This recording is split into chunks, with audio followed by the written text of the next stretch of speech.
The field of 64 is set, and 13 SEC teams made a regional, including the Alabama Crimson Tide going to Hattiesburg.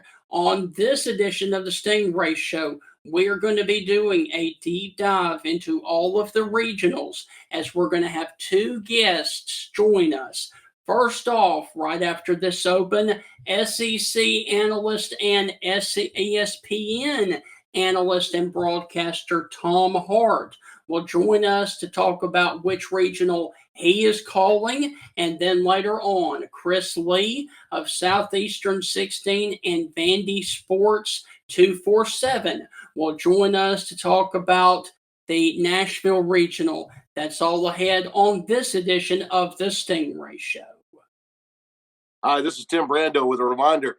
Those of you on Tide 100.9, look out. You're about to feel the buzz of Stingray. And with that, I want to welcome you inside another edition of the Stingray Show. And Heath, it is postseason baseball. It is upon us. It starts on Friday. And in the SEC tournament that ended on Sunday, the Vandy boys are your SEC tournament champions. And let's go on ahead and not keep our guest waiting any longer.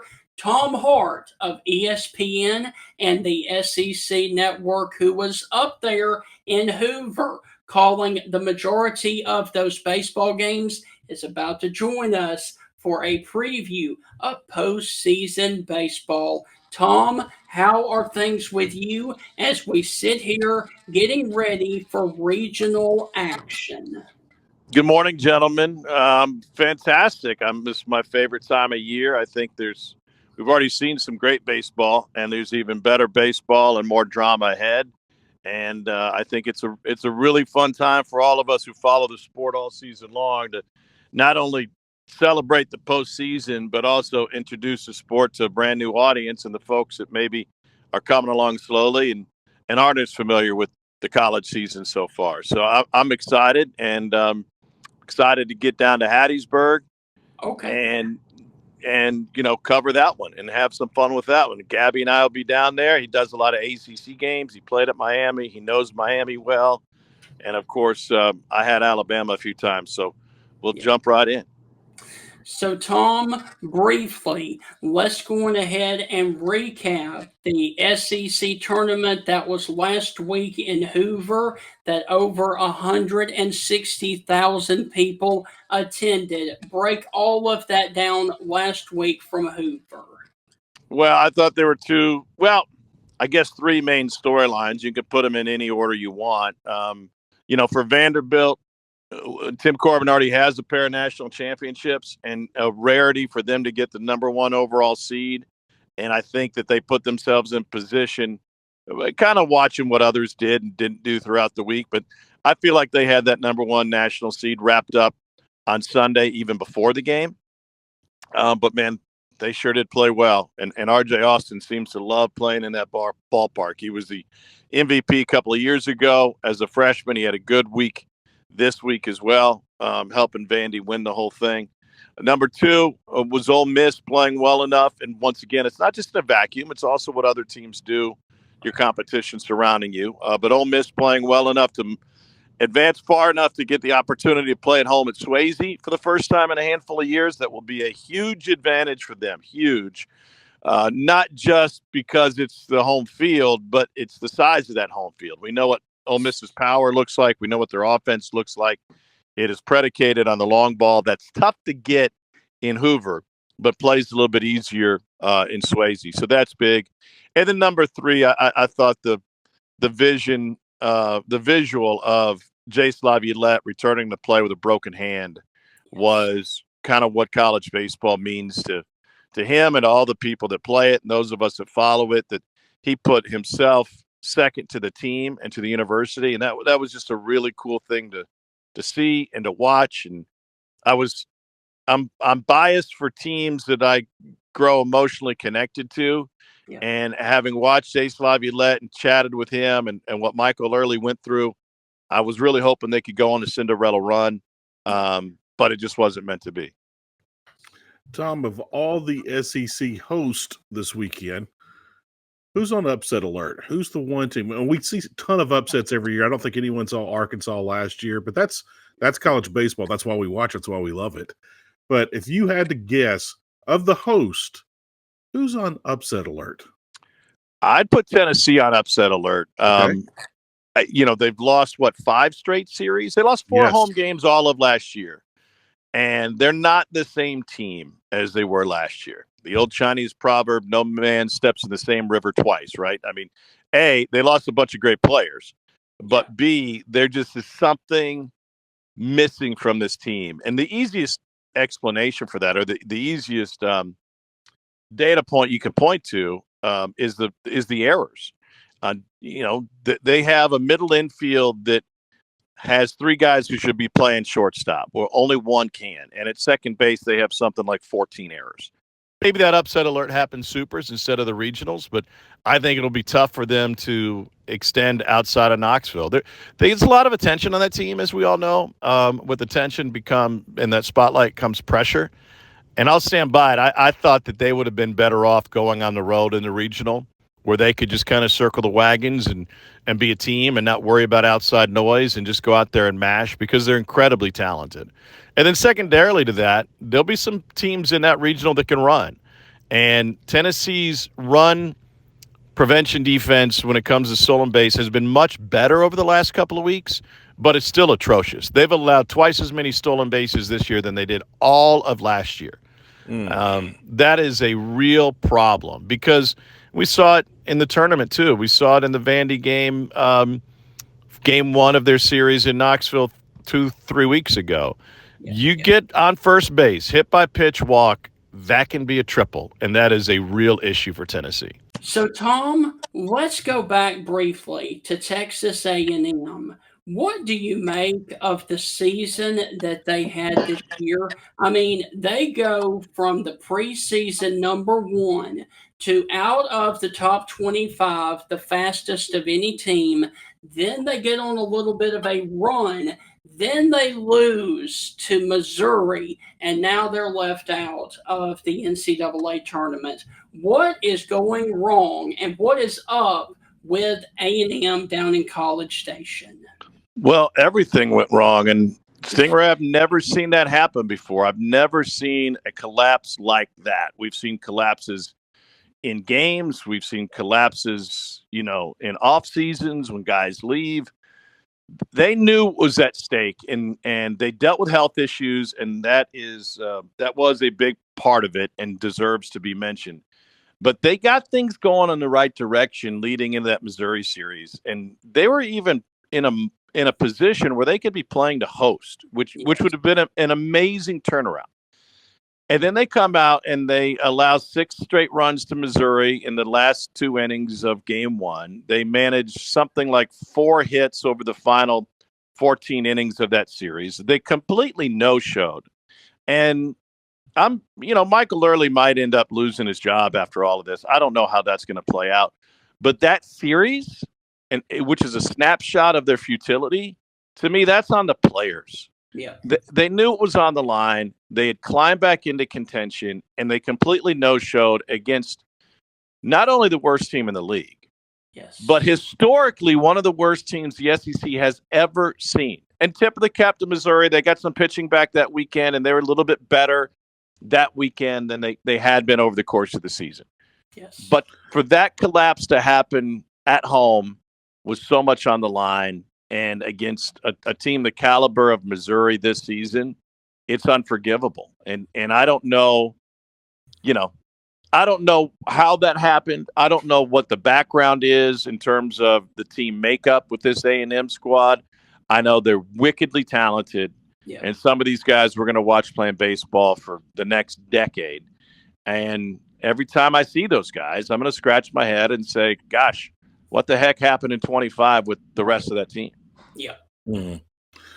Tom, going to the Hattiesburg Regional that you'll be calling, what are some fun notes and some things you took away in your preparation for the regional? What's something that really caught your eye that you can't wait to tell everybody? Well, I think the Miami story is fascinating. I mean, given where they were historically in the 90s, they were one of the college baseball powerhouses under Jim Morris. And then it just kind of petered away. I mean, it wasn't a fall off the cliff. It was gradual. It's still a great home field environment. It matters a lot to that campus. They play in a good conference. And then last year, they had their first losing season since the 50s. In fact, since 1957. They went 27-30. They went 11-19 in the league. And JT Arteaga, who went to 4 straight College World Series as a pitcher for Miami, is the all-time wins leader. He's an incredible pitching coach. In his first year as a head coach, they wanted to show him the door. Now he's got him back. And, I don't know. They had a really up and down season, and I don't know that they can win the regional. I know they're talented enough to win the regional. But I think it's just a fascinating story of this baseball powerhouse that lost its way and last year felt like it was going to fall off planet Earth of college baseball. And now they're back. Dorian Gonzalez Jr. is a team leader for this squad. Their second baseman. Their third baseman's one of the best in the world, Golden Spike semifinalist. And Jake Ogden at shortstop kind of came out of nowhere. Former Division II player, has been playing really well. They've got a lot of really good pieces. And their turnaround this season really happened once they figured out the rotation. They banished 2 starters to the bullpen. They turned one of them into their closer. They took 2 freshmen from the bullpen. They put them in the rotation. And they weren't elite, but it was just kind of one of those moves that we see all the time. Like, okay, just 2 moves, 2-player moves seemed to turn around the focus of this team and the efficiency. And I think they'll be a capable opponent without a doubt. I think Alabama's better suited. I think Alabama has faced more talent and more difficult schedule than Miami, but it'll be a really interesting matchup on Friday afternoon. So, Tom, who do you feel like should take over for Chris Lemonis at Mississippi State moving forward into next season? And I want to actually add on to that, Tom. I was actually going to bring that question up too, Stephen. The big names that we are hearing: O'Connor from Virginia, Bakich from Clemson, Wazakowski from Oregon, Fitzgerald from Kansas. That seems like those are the front runners.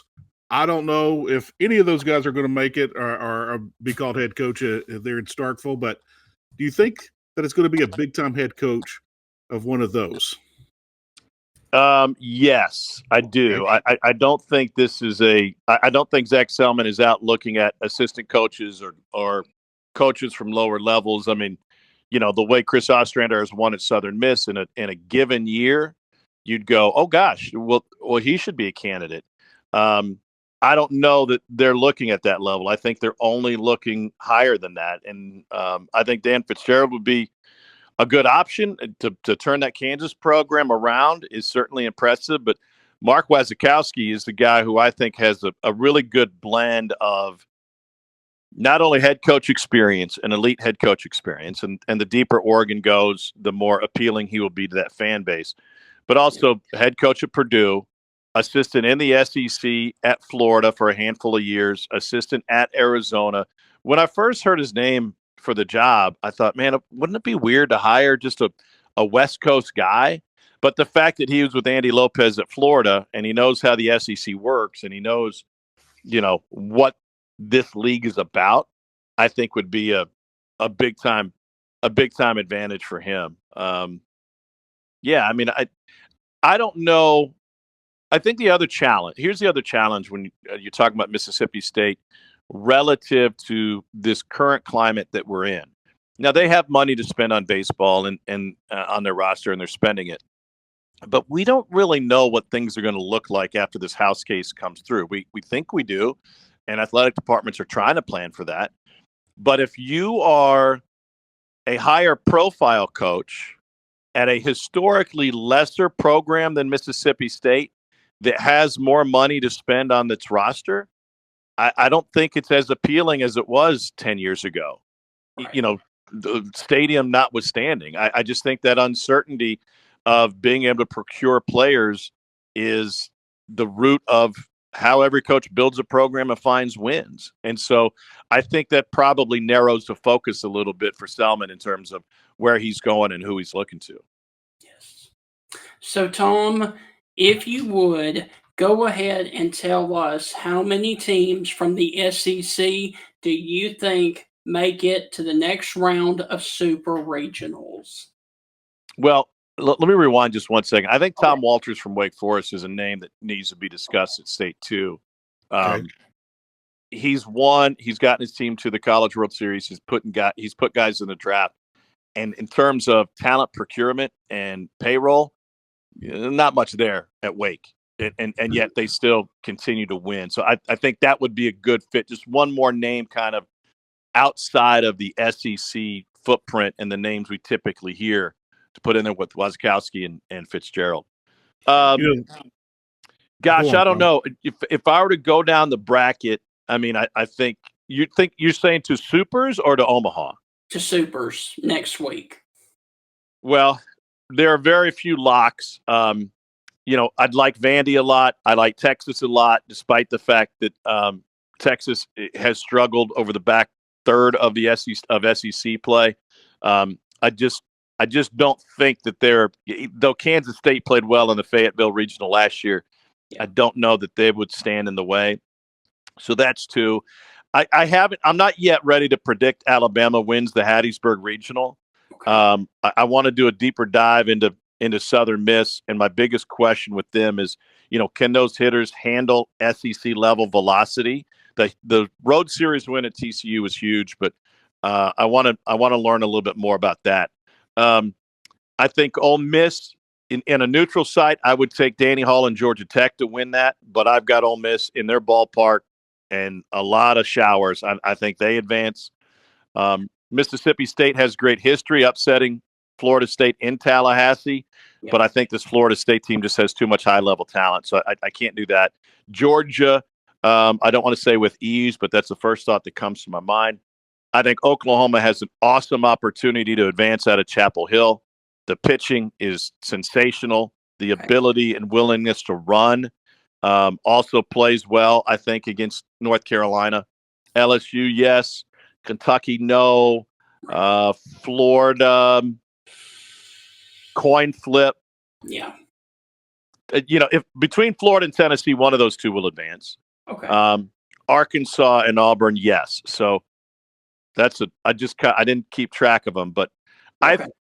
Here's the bottom line, guys. The talent difference in the SEC these days versus even 5 years ago is gargantuan. And you can just look at one data point being fastball velocity. There have been 11 pitchers in the SEC who've reached triple digits this year. 11. There's no other conference that can say that. Now, does that guarantee you a win? No. Does it matter how hard you throw a ball for? No. But if your hitters are overwhelmed and they're seeing velocity that they've never seen before, just as one example, then it's going to be really hard to win multiple games against SEC pitching. Yeah. And I just think the collection of talent nationally, there is a vacuum that sucks all the great players from every coast and every direction. We've got a ton of dudes from California. Marcus Phillips is from North Dakota. Vanderbilt has a half dozen dudes from New England. It all comes down to this conference, and that is a huge advantage for this league week in and week out. That doesn't mean that you can't get upset. We saw, Arkansas lost both SEMO and K-State last year. So that can certainly happen. But I think there's a huge talent advantage, the likes of which we haven't seen, and I don't see it turning around anytime soon. Tom, who would be a surprise team from the SEC to make it to Omaha? I know if I ask that question to 10 different people, I might get 9 different answers. But who would be a surprise team that could make a run this postseason and kind of shock us all to make it to Omaha? Well, if there's I look at that question 2 different ways. It's who is talented enough to do it and would have a pathway to do it, where it wouldn't be a monster surprise, but it would be an upset. And to me, that's Oklahoma. Oklahoma's offense has lagged behind where their pitching is. I think the small ball ability pays off, and of course they played for a national championship just 3 years ago. But to me, it's Kentucky. Kentucky had a run last year. They know how to do it. They know how to get to Omaha. They have a winnable regional with Clemson as the one. West Virginia plays in, I hate to keep coming back, this plays in a lesser league. And the biggest challenge for Kentucky in that scenario would be going to LSU and trying to win that one. So I think Kentucky's the easiest answer there. I'd throw Mississippi State in that conversation based on the pathway. I mean, I think the Oregon State season is fascinating, and I think Oregon State is elite, and I think they're deserving of the 8th seed. But I think a big reason they got it is the schedule that they had to play, which was, roughly half their games away from home. Right. A nomadic schedule that they went on. I don't know if they're exhausted or if they're as good as the number 8 national seed. But I think State is playing with a lot of confidence and has the ability to go in there and pull off an upset if they can get out of Tallahassee. So, Tom, my final thing for you. The last time we had you on, you told a hilarious story about Ron Burgundy and Coach there from Ole Miss, Andy Kennedy. Do you have another fun broadcast story that you enjoy telling that get a lot of laughs? Oh gosh, Stingray, you're putting me on the spot. I mean, I wish, I don't know if this would be a good idea or not, but I wish we could do a behind the scenes show about everything that happens while we're in commercial break or even when we're not in commercial break. When you're broadcasting a game, you have this button. It's called the talk back button. And you can talk to the folks in the truck or the control room. And ostensibly you're planning for the next segment. Here's the replay that's coming up. Here's the replay that we're requesting. Here's the graphic we'd like. The conversations we have there, I think, are just downright hysterical, even during commercial breaks. And in fact, we made a rule on our football crew, and audio guys hate this, but with Jordan Rogers and Cole Kublik, we demand, and this is rare, I think, we demand that all of our mics be open during break. And it's because we communicate so well with each other and we keep each other loose and we have fun. And I think it comes across in the broadcast. And part of that is, Cole is sharing injury information, or he might be sharing X and O's information with Jordan that Jordan didn't see, or vice versa. And then we kind of know where everybody wants to go in that next segment. If we open that up to the world and we made a show of it, I think people would be really surprised how much communication goes on and how much jocularity occurs, because we do certainly keep each other loose, but would also have to air very, very late at night, like this or on a streaming service. It would not be 100% family friendly, and my mother would probably cringe at some of the language that's used. Tom, who's the bigger X's and O's nerd? Is it Jordan or is it Kublik? Which one's the biggest X's and O nerds? Like, I have no idea what you're talking about. They are both in their own right X and O's nerds. The difference is, Jordan is talking about the stuff that everybody sees, right? They just don't know what they see. He's a quarterback whisperer, and he's able to identify one little move, like one turn of the eyes. So your quarterback didn't even have to turn his head, and Jordan will say, "Hey, pre-snap, did you see how he looked at the outside linebacker?" Well, no, we didn't see how he looked at the outside. well, that's what made him decide to go to the slant instead of the deep post. Even though the deep post was open, the slant was the right move. I'm just pulling stuff off out of thin air. So he talks about stuff that we see but don't see. Cole talks about stuff that happens in places nobody has ever been before. I mean, he's talking about the bend of a left tackle's ankle, or this. Hold on a second. That split is 4 inches wider now in the second quarter than it was in the first quarter. They're going to protect the edge better, but they're now susceptible to the monster blitz straight up the A gap. And nobody sees that except for Cole.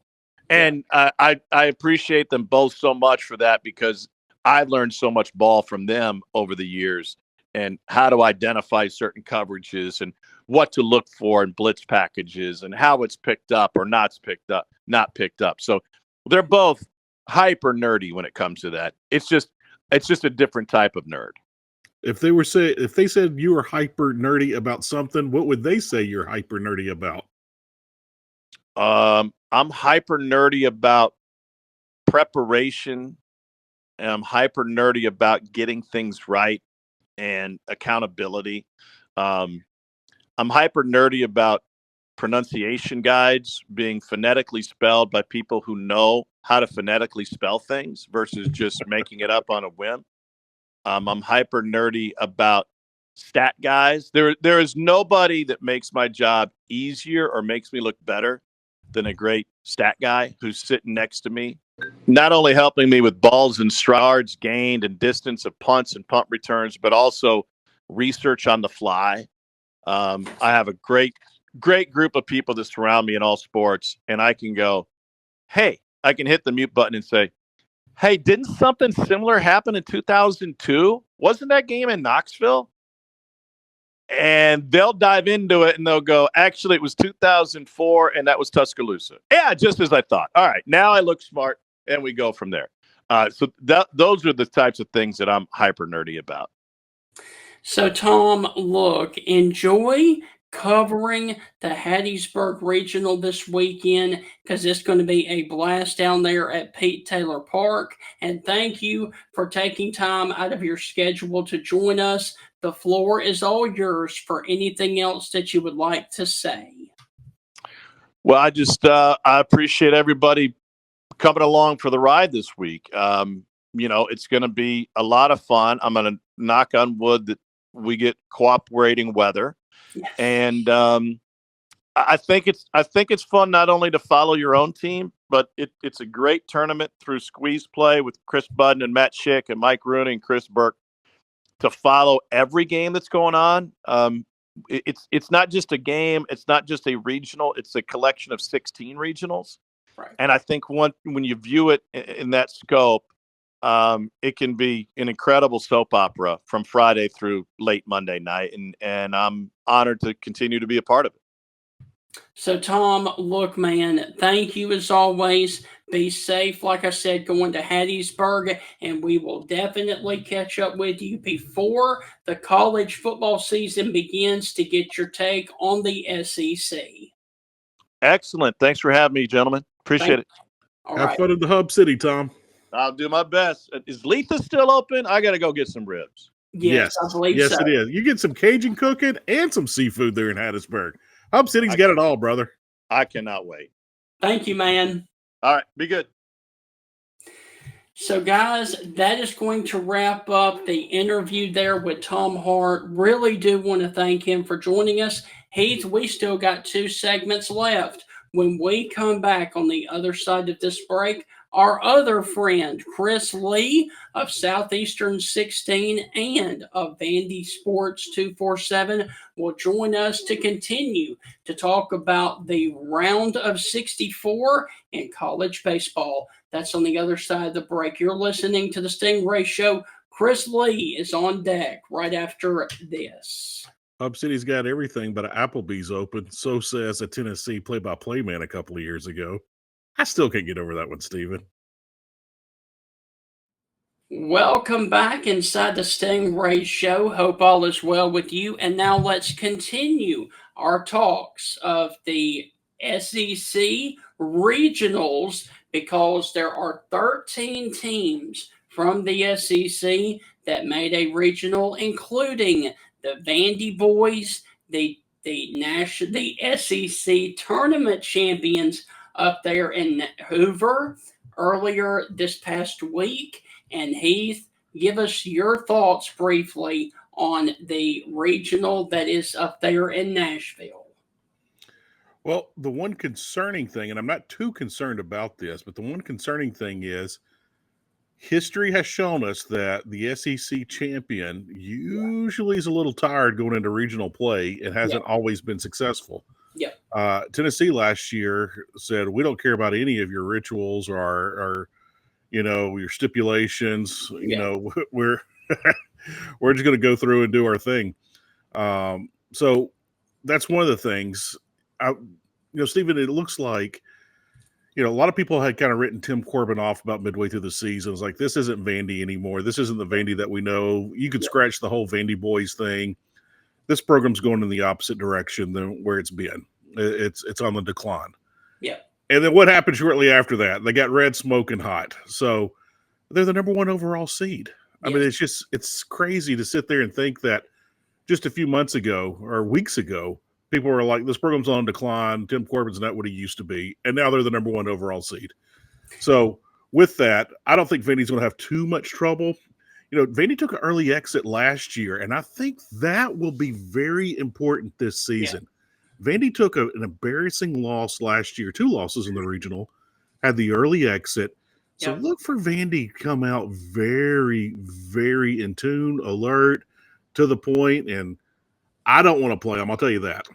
All right. So to dive into the 13 teams that made a regional, let's go on ahead and not keep our guests waiting any longer. Chris Lee of Southeastern 16. Chris, how are things with you as we sit here anxiously awaiting the start of regional play in postseason baseball? Hey, it's like Christmas Eve, guys. That's kind of where we are. We get to, the first pitches are like opening your first presents. I don't care if it's, the worst 4 and the best one or who's playing. Just having postseason baseball in the air is just so much fun. Yes. Chris, are you a junkie like me and you watch squeeze play? They used to call it bases loaded, but now they call it squeeze play. I am a junkie for that. I absolutely love it. You get all the different regionals are coming in and out. Sometimes you get split screen. I am a junkie for squeeze play. No doubt. I have a setup. You can't see this, but I've got a bonus room on the other side of this office which is a home office here. And I've got a cabinet with an 81-inch TV, something like that. And then below that, I've got like a 51-inch sitting on the floor. So I will have the top TV or maybe the bottom TV on whatever game I want to single out and watch, and I'll have the other one on squeeze play. So, I mean, guys, is there any other way to do life than that? No. I mean, unless you got a free gift card to Buffalo Wild Wings and I can sit in there and watch all the games, but... Well, yeah, but, they're further away. You can't control the remotes. Plus I got an iPhone and an iPad in case I'm running a little short, so... So, Chris, let's go on ahead and start with the biggest surprise. The number 1 preseason team in the country, Texas A&M, did not make a regional, and their season is over. Give us your thoughts on the first time ever since 1999 that a preseason number 1 did not make postseason baseball. Yeah, I think that one's a little complicated for a few reasons. Let's go to unpack everything, okay? Last year they lose their coach in just a tough spot. I think the way the whole thing happened with Texas was just awful. And then you're scrambling to keep what could be a national championship roster, right? Because everybody had them preseason number 1. So what do? You hire the guy that everybody likes and is familiar with to keep that roster intact. Then what happens? 2 weeks in the season, Gavin Grohovac, who's maybe a top 5 pick next year in the draft if he's healthy, their third baseman gets hurt. Caden Sorrell, outstanding outfielder who's maybe a first or second round pick, he gets hurt, misses much of the year. So now you're down 2 guys, and I know they got plenty in tow right.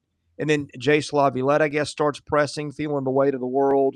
They got catchers playing left field. Sometimes that didn't go well. It took them a while, and then they kind of put it together, it felt like, after that Knoxville series. Yeah. Until, for whatever reason, they didn't. And I don't know what happened. I mean, the Missouri series loss is the most confounding thing I've ever seen in the history of SEC baseball. You're playing at home. You have everything to play for. Missouri has nothing to play for other than just get a win somewhere and don't go 0 for the season. Missouri goes 3 for 27 for the 3 and 27 in the SEC season. It's only 3 wins come in College Station, again, after you had beaten some of the teams that you beat in some of the parks you beat them. I mean, it is, and then they recover to play better baseball and get a game in Georgia where nobody's winning. I know. And then win a couple and look, maybe one breakaway from getting to the weekend, or at least another game in Hoover, but it didn't happen. And I mean, I think it points to a weird situation. It also points to, and look at Ole Miss and Mississippi State. They win national championships and they do absolutely nothing with it for the next couple of years. That just tells you how hard it is. I can't name another league in the country where you could win or almost win a national championship and then go right straight to irrelevancy the next year. But that's now happened 3 times this decade alone, guys. Mm-hmm. Yeah, and thank you, transfer portal. Something I want to add to this conversation is not only the number 1 team missed the tournament, the number 2 team preseason, Virginia, also missed the tournament. Yeah. And, the last time I remember a team ranked number 1 in the nation and didn't make the tournament, if I was on a game show, I would have told you it would probably be the 1993 Mississippi State Bulldogs. They started off the season, I want to say, 8-0, 10-0, 12-0, whatever it was. And then they just went on an incredible losing streak and missed the tournament completely. Yeah. And so that is crazy to think about. The number 1 and number 2 preseason teams with all the talent, injuries happen, everything happened. And wow, they miss the road of Omaha completely. Still blows my mind. Yeah. So, guys, didn't it happen in basketball last year too, by the way? Yes. North Carolina's preseason number 1 and didn't make the tournament at all. So it's this weird little thing we're looking at in this new world of portal and NIL. So, guys, this shocked me. Do you guys want to guess how many people between Tuesday and Sunday went to the Hoover Met and attended the SEC tournament, SEC baseball tournament? Well over 100,000 if I had to guess. I would guess close to 150. 160,000. Yeah. Wow. How crazy is it that we love our college baseball that much, and then you turn on other tournaments in the Power 4 and hardly anybody is in the stands? I'll throw this out at you. Northeastern, who Mississippi State will play in the regional, they showed a picture of their college baseball field, their baseball field, and it's tied to a soccer field with a makeshift fence. Where they play soccer is the outfield for the baseball field. Someone put it up on Twitter last night, X. But I was like, what in the world? But yeah, that's what we're dealing with. People don't invest in college baseball, and they're not as fans. And that, you know what? That's on them. If you don't love it, I understand, but actually I don't understand. The South is different, but when it comes to the SEC, we love everything our schools do. If they had a checker team, we'd all be about checkers and be there to cheer them on. So, I mean, I guarantee you, if Ole Miss and Mississippi State play checkers, there would be a sellout, and there might be a fight in the parking lot afterwards. So, guys, that's so true. We are going to continue to talk about the other regionals out there that include SEC teams when we come back on the other side of this break with Chris Lee of Southeastern 16 right here on the Stingray Show. Welcome back inside the Stingray Show. Our guest this evening is Chris Lee of Southeastern 16. And Chris, the field of 64 is set. And when you look at all of the brackets and all of the matchups, in your opinion, which is the most difficult one to navigate? I think that Ole Miss's regional is brutally tough. And I'll give you some numbers to illustrate it. I like D1 Baseball's DSR computer rankings. They're not RPI, which I think is flawed. They're not the resume metric. They're just like, how good do we think you are?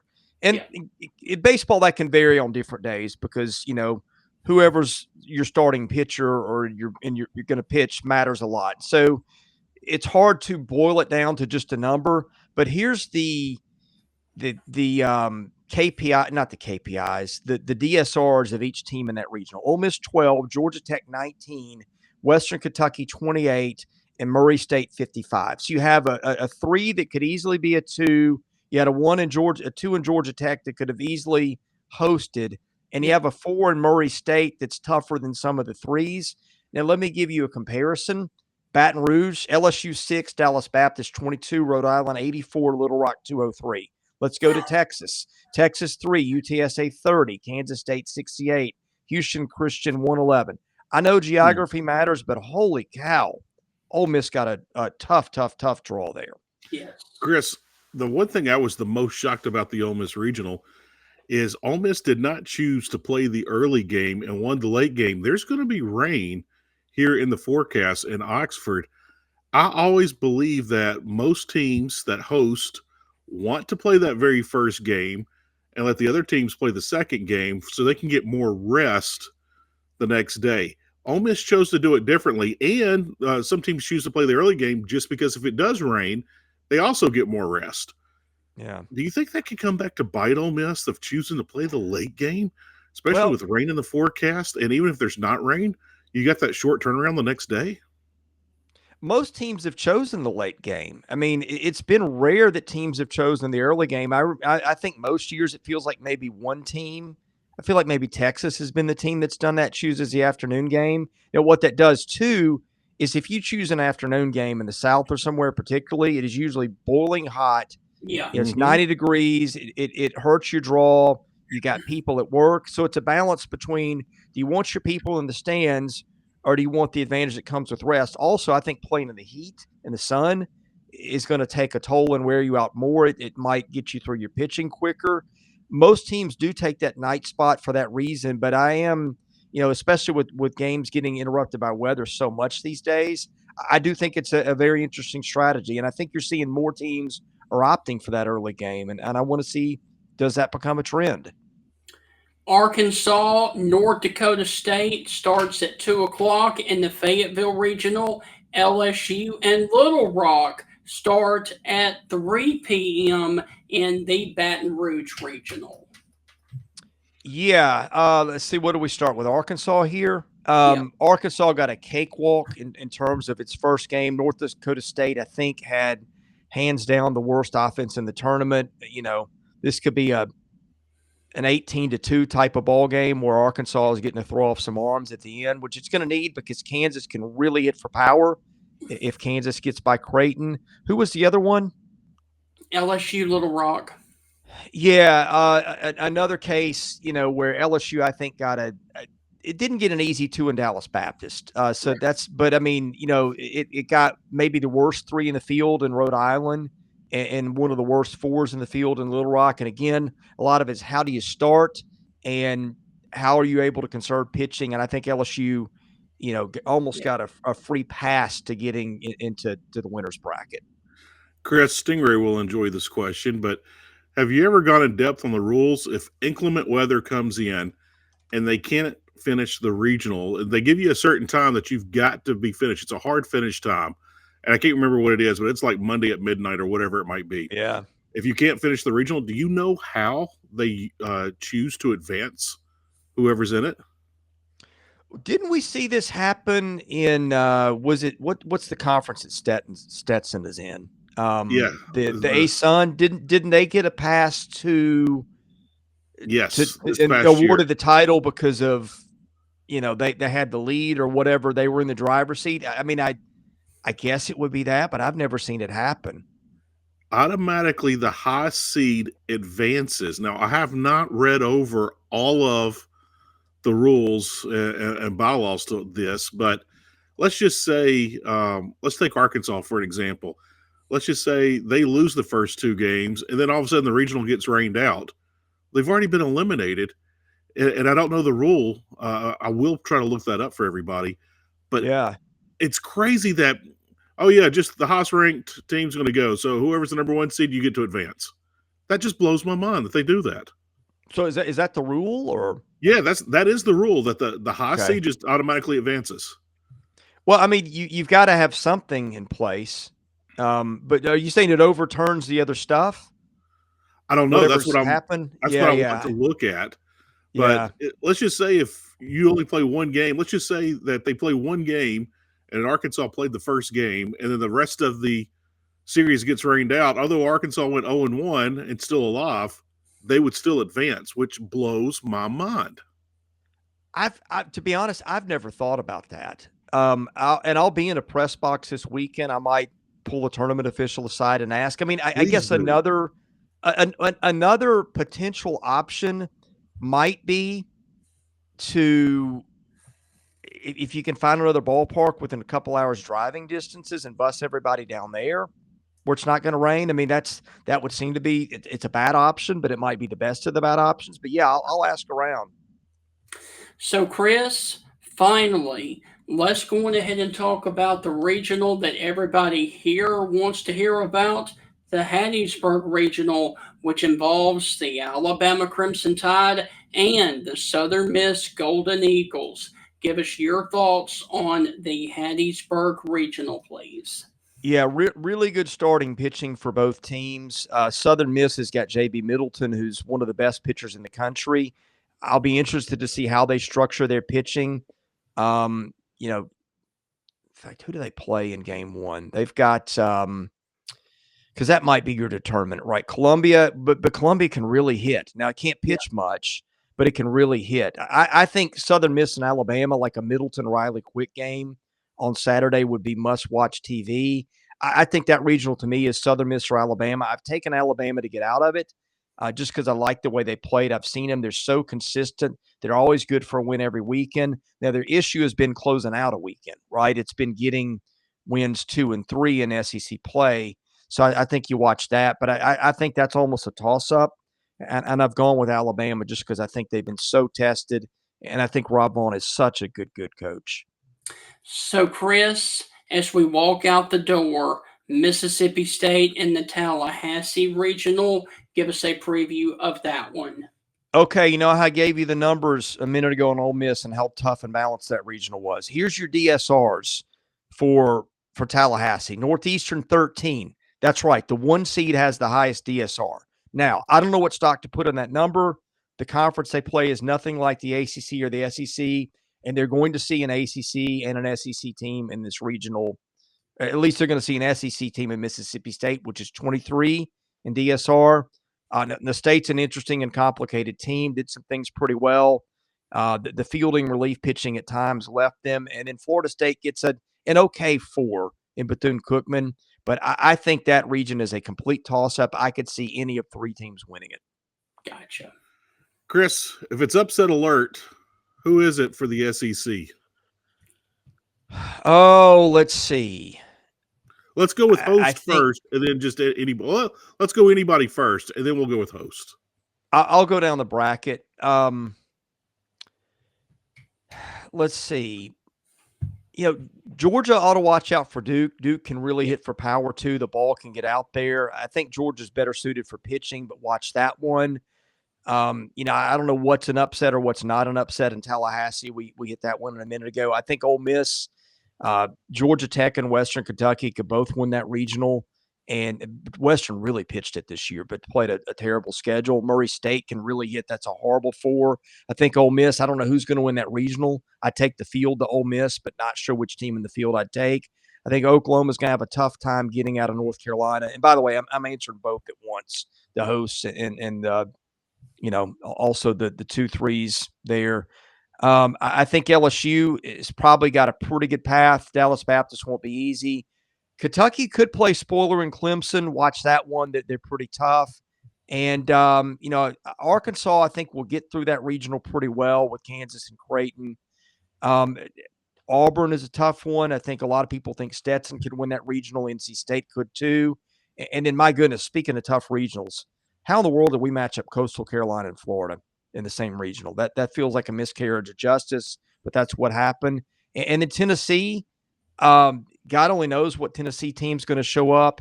And Cincinnati's not a really good 3 seed, but you know what? They steal a ton of bases. I think they stole like 127 and got caught like less than 10% of the time. You know how much Tennessee has trouble with holding runners. So keep an eye on that one. Very quick question as we go out the door. Georgia has huge problems with left-handed pitching. Do you think that all the teams in the regional will kind of stack up and save their left-handers against Georgia? Because I do. Yeah, but Georgia can also mix and match with platoon options and make that a little tougher too. So, Chris, enjoy covering the regional round. We will catch up with you next week to talk supers, okay? Thanks, guys. Thank you. Have a great weekend, Chris. All right, so Heath, that is going to wrap up this edition of the Stingray Show. Hope you have thoroughly enjoyed it with Tom Hart and Chris Lee of Southeastern 16. When we come back tomorrow on the Thursday evening edition of the Stingray Show, we are going to be diving into the Hattiesburg Regional as Heath Hinton, the voice of Southern Miss and Big Gold Nation, will join us to talk about Southern Miss and that regional. We will see you tomorrow evening right back here on the Stingray Show at 6 p.m.